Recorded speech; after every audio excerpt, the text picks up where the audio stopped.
Welcome to another episode of Sanford Says. My name is Lisa Holder, Chief Communications and Cultural Affairs Administrator for the City of Sanford. I have a great special guest with me today, Bill Marcoux. Bill Marcoux is the City of Sanford's Utilities Manager. He took some time out of his super busy day to talk with us. Today's topic is an important one, our boil water notices and our boil water protocols. We recently had a water break in the city of Sanford, and we want to make sure that you understand the process and the procedures so that when it happens again, if it does, you will be prepared and understand where to get your information from. All right, Bill, how are you today? Good morning. Doing great.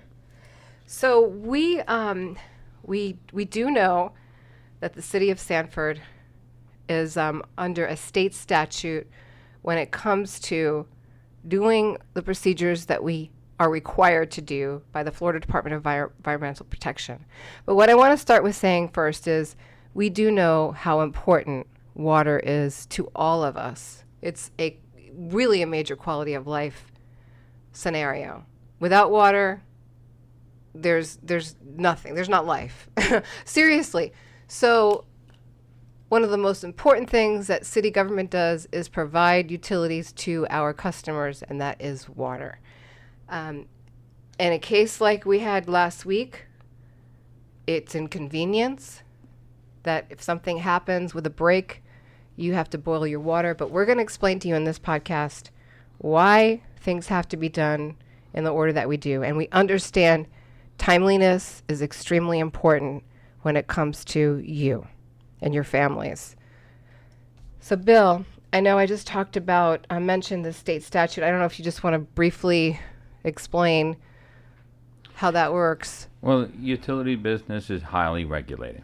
We have permits and regulations that apply to us. And one of those administrative codes or requirements operationally is when things don't work out.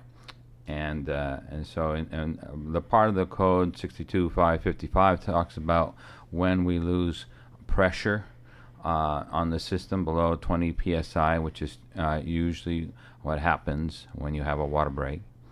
And that is typically the reason why we go to a precautionary boil water notice. Okay. And so the reason about the pressure and how we could ask, or how our customers help with us in terms of mapping, notifying, determining the area. Let's take, for example, and size of a break, how many customers are affected. You turn on your water faucet at home and there's hardly any water coming out. What would you do then?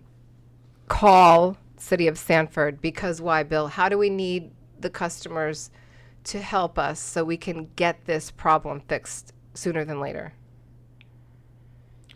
Yeah, the water distribution system does not have sensors in the system currently that tells us who has water and who doesn't. All we know is that the system is down. It's usually indicated at the plant that the pressures, the demands for water is increasing markedly so they have to ramp that up, suggesting that either a fire or water break. So and when the customer calls in and indicates to us that their service is off, or maybe very low pressure, that helps us map out who's impacted from this break and who should be included in a precautionary boil water notice impact area map or not. And the number, just so we can mention it now, is 407-688-5100. This number is posted many places on the city website, in our utility bills, etc. But that is the number, the 24-hour number to call utilities customer service if there's any sort of problem. But like Bill said, there is a process and a procedure, and it does take time. But the first thing that we want to share with everybody is, how do you stay informed? How do you know that you need to, that you may be under a precautionary boil water notice? Well, there's several ways, right, Bill? There's several ways that we recommend our residents, our customers, to stay connected and stay informed with the city of Sanford. Want to share some of those, Bill? Well, we typically start gathering the information and trying to define that impact area, and working closely with your office, and sometimes we have to engage the public safety officials to communicate in a variety of different ways. If we're just talking about a few houses, we'll start with a door hanger. If we go and elevate that to like a subdivision, we'll have signs that we can put at the entrance of a subdivision, because typically they're served by the same water line. As it grows from there, we may go to a mobile message board that we trailer around town to kind of make people aware. If it's if it's not a subdivision of sorts, but maybe a section of town, that we can do that. We get to a certain point, then we may have to engage messaging to the public involved in a big way. We might have to use Alert Seminole or our Sanford Connects, which we can push messages along the lines of what we used to describe as reverse 911, and they can get a message out very quickly. Then we move that message also onto a variety of different fronts, depending on how big the event is. We'll list it on the website, even if it's a more modest type of water main break. If it gets it's quite significant, we'll post a banner on the top of the website homepage, so it brings attention to it. We will also use our information office to push it in social media. That includes Nextdoor and Facebook, Twitter, and the like. So we really try to send a message out considerably in a variety of different ways, but we try to target the message.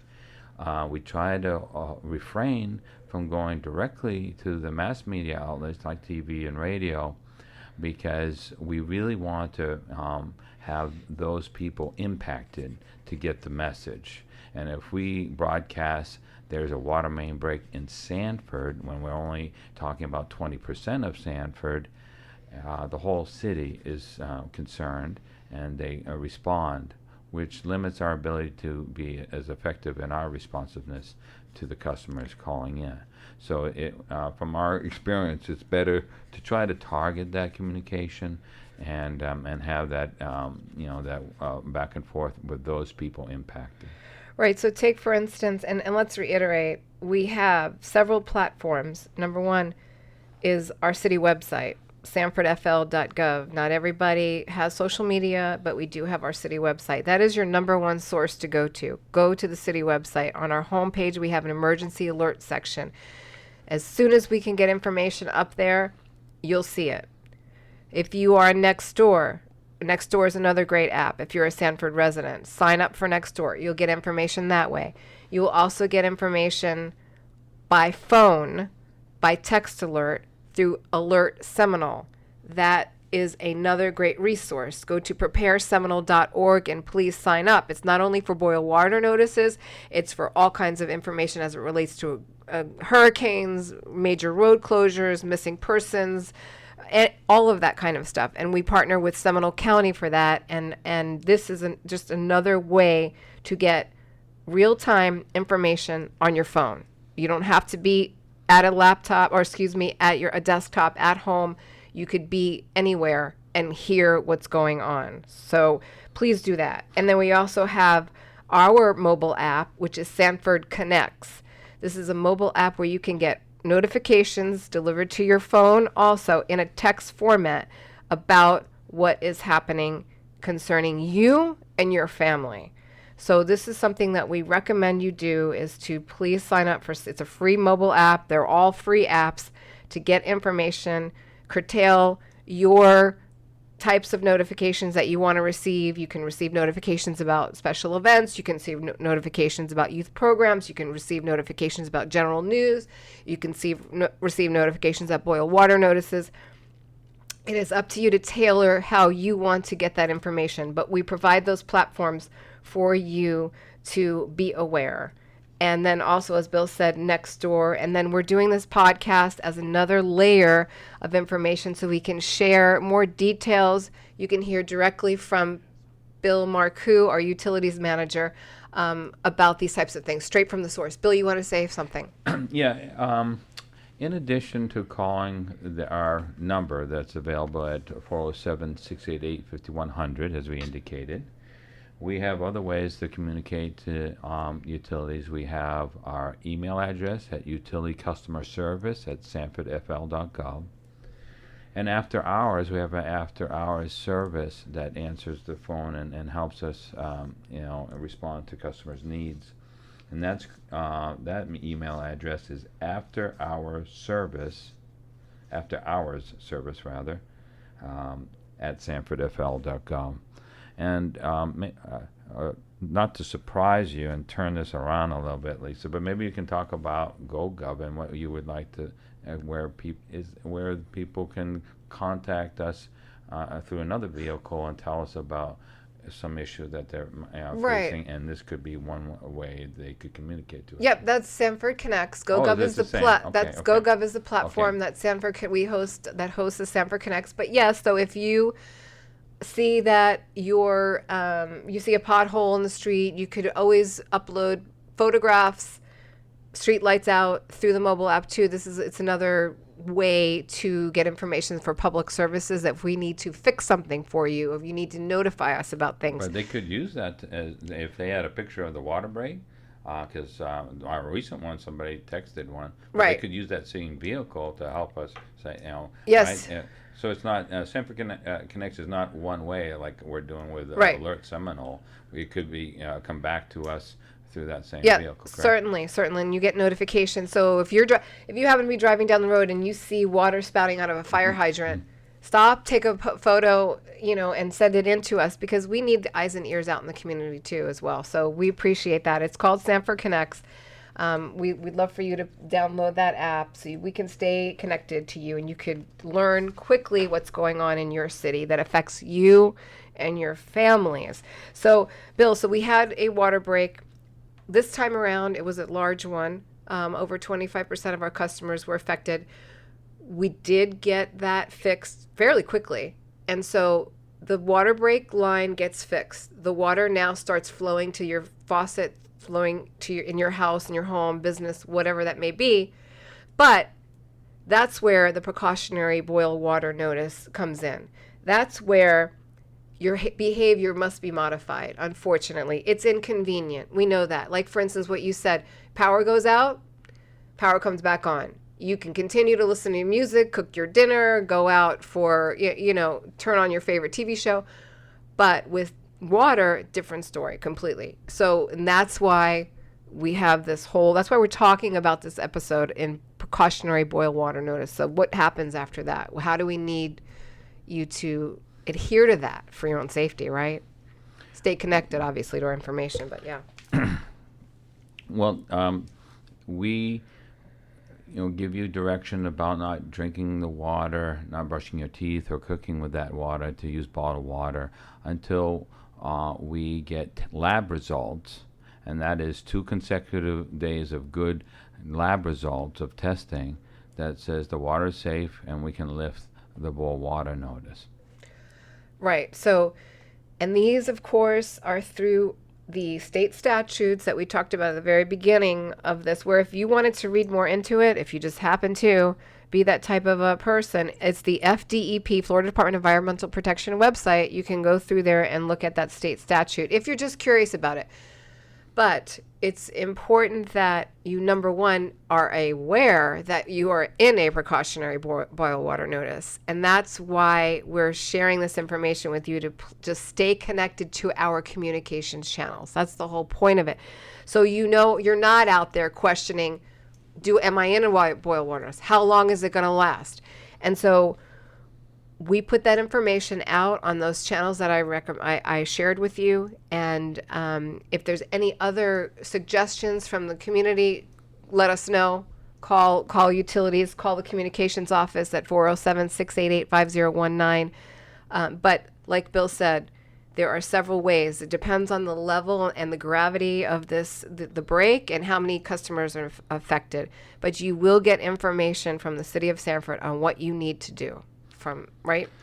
Yeah, and in the past we used to say, in 2 days, check back, and now we keep it a little more vague. We say until the lab results say we can go forward. Reason for that is sometimes you might get a bad sample, lab has a problem, a lab is closed, something like that. So it may not be 2 days, and we don't want to disappoint people. But so we want to do it as fast as we can. We know it's inconvenient. It's especially so for restaurants and hospitality because they have to follow additional rules when they operate. So we want to try to be as accurate as possible with including those who should be in and those who should be out. Yes. And so again, we talk about having to modify your behavior. We get that, and it's truly inconvenient, but it's for your own benefit and safety. This past water break, it was over a weekend. So when you talk about the lab that the city of Sanford uses, it was closed on Sunday. So that caused it to be an extra day, Bill. Is that right, for the results too? So yeah, the delays, some matters. Obviously, they're in there and such. So and that was unfortunate. And we can search out maybe additional lab opportunities, but there's not many who do these type of work. So it's not like they're readily available. We'll see and look into that further because it caught us on a bad stretch of days. But typically it's a couple of days and such. Yeah. So I think that the whole concern is being aware and not knowing. To me, that would be scary, yes, and confusing.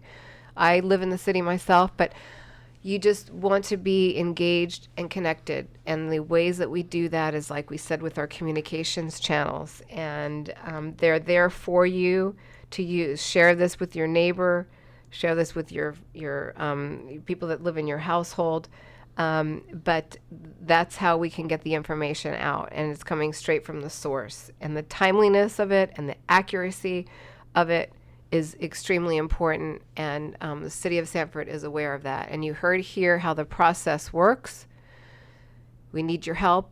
Water's not working in your house, please call customer service. It'll take some time, right, Bill, to get the map going, but you can rest assured as soon as we know, it'll be available to you. Correct? Yeah, I mean, we have, if you think about it, we have to respond with a work crew. This particular break, we were able to bring the service up in an hour by isolating valves, but oftentimes there's work to be done that can take much longer. So we appreciate your indulgence on that. Some feedback in the past has been, why don't we do a daily update that says basically where it's continuing, the boil water is continuing. So kind of exploring, the reason and how we best approach that for that, because our initial statement is that until we get satisfactory lab results, we can't lift it. But even so, some people still want us to say that, I guess, one more time or something. But that will be the end point, is when we get those good test results back. And again, we appreciate people's indulgence and adherence to what we're suggesting. But it's just that it's just the nature of infrastructure. It's not always 100% online. Right. And so Then at the time that we get the results back, and then we can lift the boil water notice, this is the same exact way when we put the information out there. You have a precautionary boil water notice, you would be receiving information that the boil water notice has been lifted. So we can't reiterate enough that sign up. If you're on social media, great. Facebook, Instagram, Twitter. City website, number one, sanfordfl.gov. Not everybody is on social media. We understand that. But we know that people can access the internet 99% of the time. It's on the website. If you have a question, wait a minute, is this happening? Really? Go to the website. Go to the city website. And also, Nextdoor. Nextdoor is specifically designed for residents and information that has to do with residents. And then we have, like I said, the Sanford Connects mobile app. That's something else you can sign up for free. You'll get a text notification, so you will not be in the dark as to what is happening to you and your families. And then, of course, number one is the Alert Seminole. Like I said, they partner with us. They do a fantastic job. And we recommend that you get notified through Alert Seminole as well.